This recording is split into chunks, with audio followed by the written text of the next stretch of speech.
E toda a glória seja dado a Deus. Irmãos, agora esse vídeo eu me refiro, quero trazer um assunto aqui muito importante que alguns irmãos já me perguntaram, embora eu não seja expert no assunto, mas porém eu creio que vou tentar explicar aqui mediante aquilo que eu tenho lido e mediante aquilo que eu tenho aprendido de outras pessoas, né? E de pessoas, de teólogos e de outras pessoas que têm conhecimento mais profundo, e também na guia do Espírito Santo, principalmente porque através desta guia é que nós podemos compreender o que nós ainda vamos enfrentar no futuro. É um tema um pouco muito relevante, principalmente na vida dos cristãos, né? Quero deixar claro que nós não somos, vamos dizer assim, não estamos fazendo nenhum tipo de contradizendo nenhuma religião ou sendo intolerável. Não é uma intolerância, mas é uma questão bíblica, teológica, que nós temos o dever de defender diante da situação global que nós estamos vivendo nesses últimos dias. Ouvimos em muitos youtubers falar sobre o ecumenismo. E muitos me perguntaram que nem sabem o que é o ecumenismo. Então, o ecumenismo é um processo, irmãos, que busca um processo de busca de unidade, uma busca do unitário. O termo ecumênico, ele provém perdoa, irmãos, ele provém da palavra grega oikoumene. Oikoumene significa mundo habitado num sentido mais restrito. Emprega-se o termo para os esforços, né, de criar uma unidade. Vocês estão entendendo? Uma unidade religiosa. Essa unidade religiosa que para nós que somos cristãos se torna algo um pouco difícil, porque não é que nós não podemos ser intolerantes. Esse emprega esse termo para fazer esforços em favor de uma unidade entre igrejas cristãs num sentido lato. Pode designar a busca da unidade entre as religiões.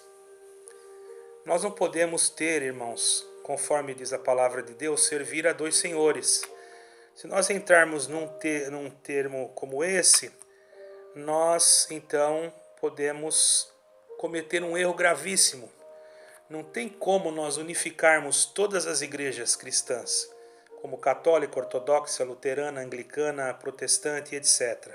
Embora já existe um movimento há muito tempo para que esse tipo de regulamento, desse tipo de cultura ecumênica venha se realizar.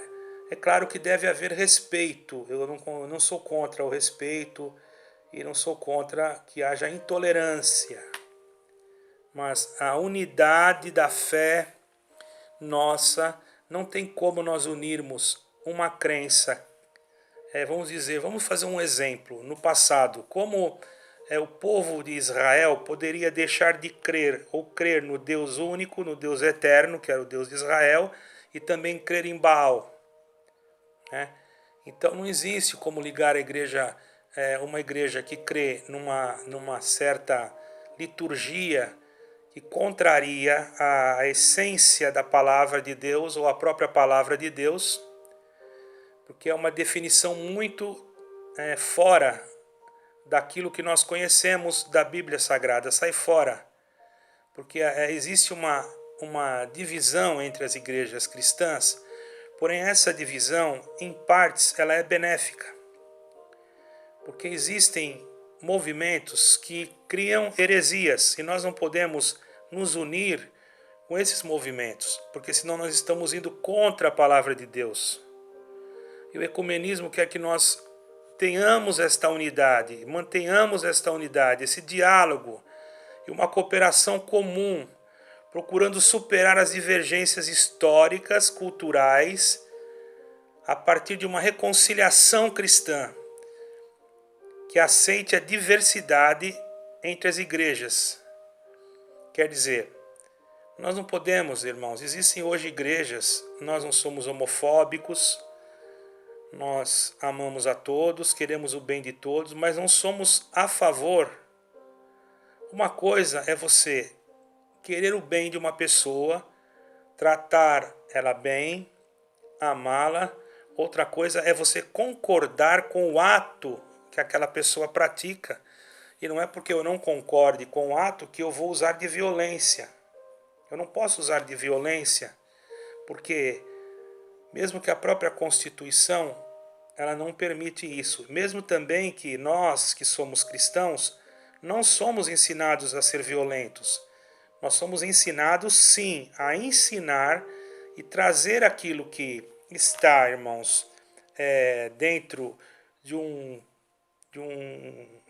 de uma manifestação incomum à palavra de Deus, para que através desta manifestação incomum, em contraste com a palavra de Deus, ela possa ser corrigida. A palavra de Deus ela vem para corrigir o que está errado.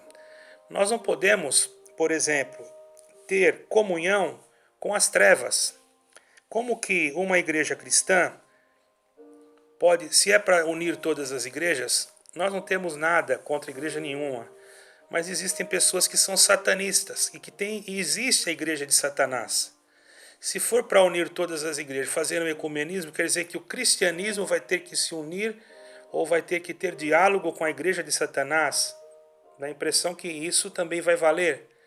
Então esse diálogo interreligioso, esse artigo foi desenvolvido na perspectiva do ecumenismo, como a busca da unidade entre as igrejas cristãs, para uma visão mais, vamos dizer assim, mais macro, não sei se seria essa a palavra, mas uma visão mais macroecumênica, vamos dizer assim.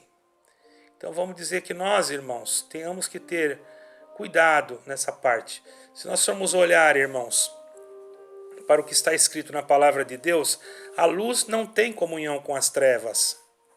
Não há como a luz ter comunhão com as trevas.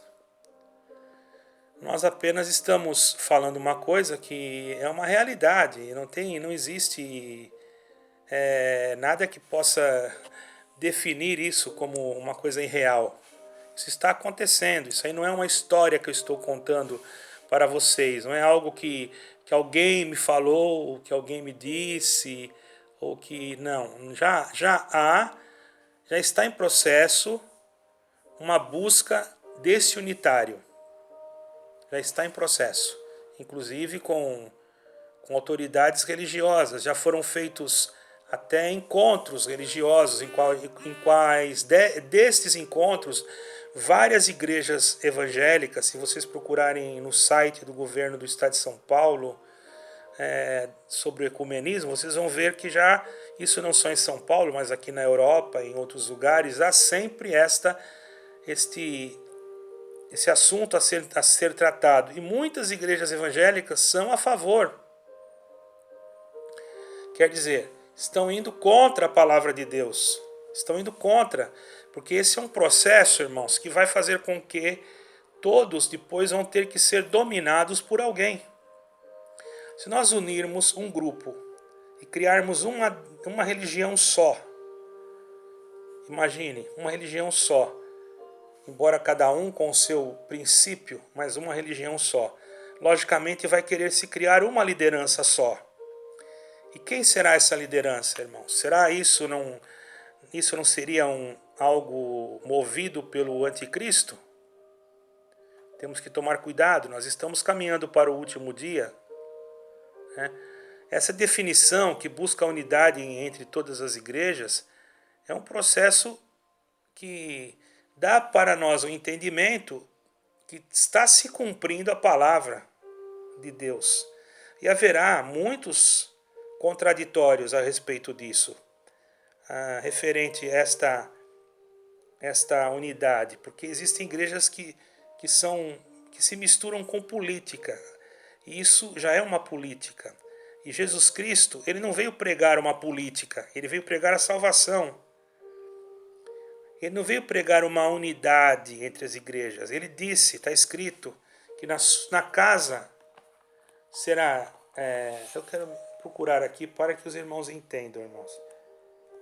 Primeiro eu quero dizer assim, que nos últimos dias, está escrito aqui em 1 Timóteo, primeira epístola do apóstolo Paulo a Timóteo, as falsas doutrinas, o evangelho e o bom combate.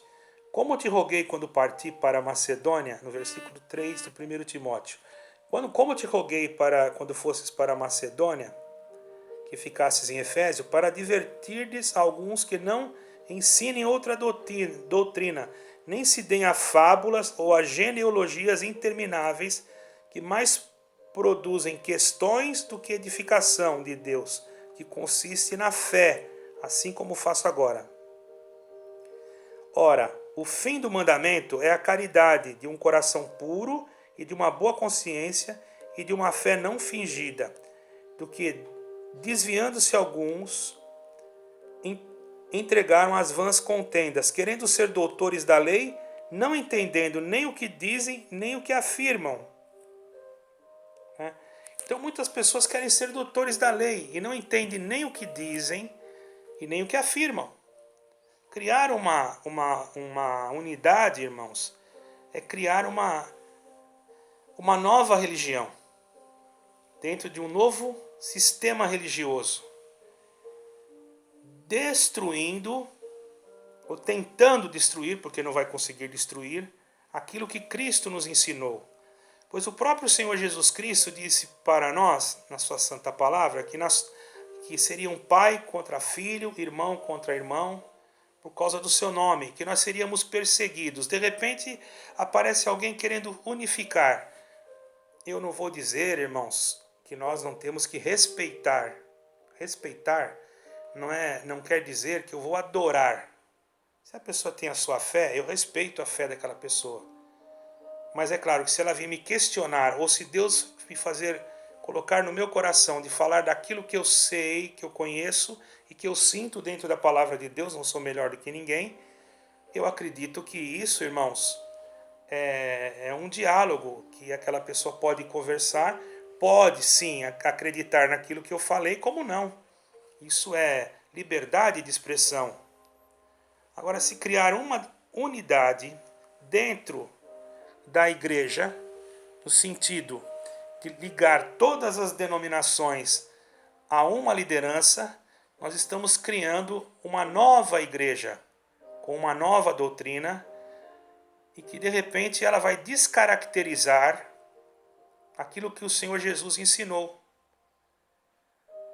Isso não é bom, porque isso quer dizer que o anticristo então será o governador ou governante ou líder desta denominação, fazendo com que todos, grandes e pequenos, como está escrito, que não aceitarem a sua marca, o seu sinal, não vão poder comprar, não vão poder vender e serão como marginais. Mas isso tem que ter um início. E tudo, irmãos, todas as guerras, desde o princípio do século, sempre se resumiu em poder. O homem sempre quis ter poder. As grandes denominações hoje, elas vivem processos, irmãos, vamos dizer assim, não estou falando nomes de denominações, de pessoas que querem ter poder dentro delas. Vocês podem observar que existem grandes templos que são construídos em momentos que não são apropriados. Por exemplo, nós estamos passando por um processo nesses últimos dias vamos dizer assim, de muita dificuldade entre os menos favorecidos, materialmente falando, pessoas que não têm recursos, muitos os desempregados, e mesmo assim as grandes denominações ainda continuam pedindo dinheiro e mais dinheiro. Afinal, para que serve uma denominação tão grande? Eu acredito, irmãos, que nós já não estamos mais neste tempo de ficarmos investindo, isto é uma opinião minha, em coisas, irmãos, que não vai servir para nós. Não adianta você querer construir um castelo que no final você vai morrer, vai ficar o castelo. E quem vai tomar conta daquele castelo, aquela igreja que você construiu, que nem um castelo? Quando eu disse castelo, não é um castelo, quis fazer menção da igreja. Quem é que vai ficar como líder ali? Se a pessoa for honesta, sincera, não é? Ainda tudo bem, mas será?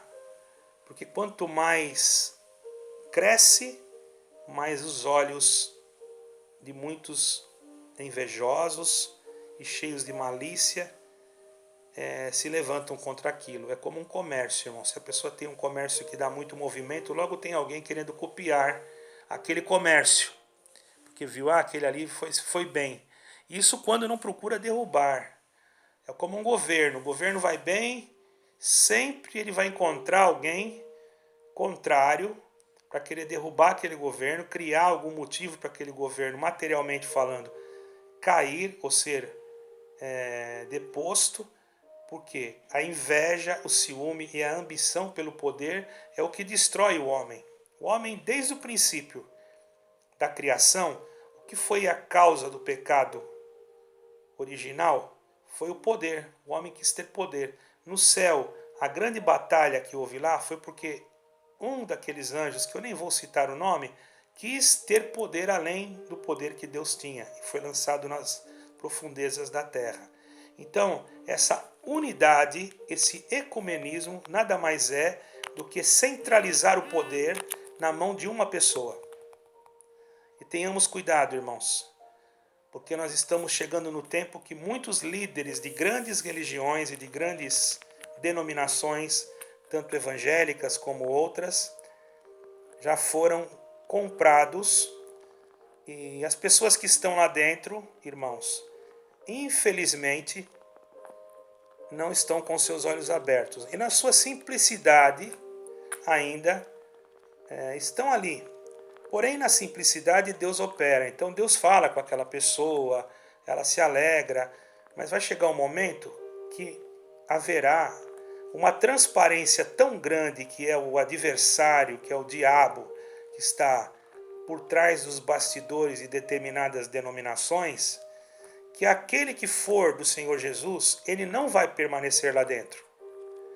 Ele vai sair, como o Senhor disse, sai de Babilônia, povo meu. Por quê? Por que Deus se desagradou da Torre de Babel? Porque eles queriam construir uma torre e ali ficar todos em volta. Já queriam, desde daquele momento, criar um tipo de um globalismo, de uma única língua, de uma única moeda, de um único povo. E o Senhor não se agradou, porque o Senhor sabia que aquilo ia centralizar o poder, ia criar um tipo de um império, obrigando com que as pessoas fizessem aquilo que aquele que dominasse falasse. Então vivemos em tempos difíceis, irmãos. Cuidado com o que você ouve nas pregações. A palavra de Deus diz: examinai de tudo, retende o bem. Procure sempre nas escrituras a resposta. Não escute sem, depois de escutar, ou melhor, escute, mas depois de escutar, procure se está escrito, examine, até estude para ver se está correto, porque para que você não venha a ser enganado. Por isso estou sentindo de gravar esse vídeo, porque alguns já me perguntaram o que eu achava, e eu digo que isso não está de acordo à palavra de Deus, nem de acordo ao meu sentimento espiritual que Deus tem colocado aqui. Eu não sou nenhum expert, peço que vocês me perdoem, porque meu linguajar é simples, sou uma pessoa humilde, mas o que eu conheço da palavra de Deus eu tenho que transmitir. O Senhor Jesus Cristo disse: no mundo tereis aflições. Ele não disse que no mundo nós teríamos regalia. Ele disse que nós íamos ver guerras e rumores de guerras. Ele não disse que ia ter uma paz. Ele não falou que nos últimos dias as igrejas iam abrir quando fossem fechadas e que ia ser uma glória em todas. Ele não falou nada disso. Quem prega isso, irmãos, já está pregando algo que está fora. Porque está escrito aqui que seriam tempos difíceis. Não quero desanimar vocês, mas eu tenho que pregar a falar a verdade. É lógico que existem momentos, não quero que ninguém fique em depressão, que nós vamos ter pausas. É como um combate. Aquele que está num combate, ele tem que refrescar. Tem momento que ele tem que relaxar para continuar, senão ele não consegue. Então, onde nós descansamos, onde nós refrescamos? Na fonte da água da vida. Aonde nós descansamos? No nosso sábado, que é Jesus Cristo, nosso descanso. Ele é o nosso descanso. Ele é o dia do nosso descanso. Ele é o dia da nossa redenção. Ele é tudo. Ele pode tudo. Ele faz tudo o que lhe apraz. Nessas poucas palavras, creio que deu para alguém entender alguma coisa. E me perdoe se eu não soube me expressar muito bem, porque não tenho muito estudo. Porém, desde os 13 anos de idade, Deus me dá de ler a Bíblia e estar meditando naquilo que está escrito. Não sou melhor do que ninguém, e toda a honra e toda a glória seja unicamente dada ao nosso Deus, que fez o céu e a terra. Deus abençoe a todos. Procurem ouvir com atenção e meditar. E se tiver algum comentário, só peço que não seja, que não xingue, que não fale palavras de baixo escalão, porque isso é muito desagradável. Eu não falei aqui nada atacando ninguém, apenas coloquei aqui o meu sentimento, ok? Deus abençoe a todos e todos sejam protegidos debaixo das mãos de Deus. Honra e glória seja dado a Deus. Amém.